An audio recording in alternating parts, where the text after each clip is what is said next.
Welcome! In this video we will use config files to save, load, and duplicate our controller settings, and we will also cover how to restore manufacturing defaults. Before we begin, you'll need to install the control panel software, which is provided free with your controller. Connect power to the controller and connect to your computer with a USB cable. A config file is a copy of all your parameters and calibration data. It's essentially a fingerprint for your controller.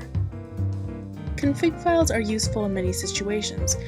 You may want to save settings that you'll use again on a regular basis. Or perhaps you want to run a test using different parameters and you want the option of reverting to the original settings afterward. You could also use a config file like a template to recreate settings on multiple controllers. Before we get started, open the control panel and make sure USB is selected as your interface. Then hit Connect. Now we can save a config file of our settings. Say you've made some changes and you're at a point where you would like to save your settings, so we click Save Config File. An XML file is created named Fusion and then your serial number. Obviously you can change the name and location to whatever you want. We'll just leave it as it is.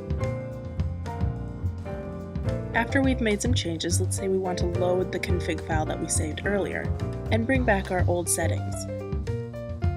We select the Load Config File button and choose it here.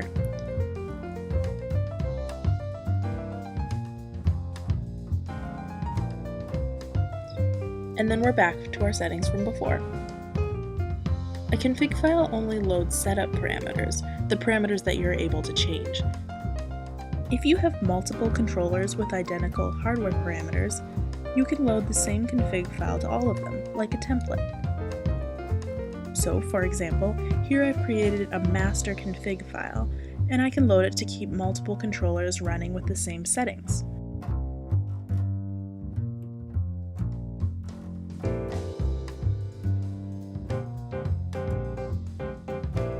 You could also restore factory settings. That option is located here and will return the controller to its original parameters and settings. Your controller will be returned to a known state, but just remember that any changes that you've made will be lost. For more detailed instructions, visit our website at www.ccipower.com or contact the experts at Control Concepts Incorporated.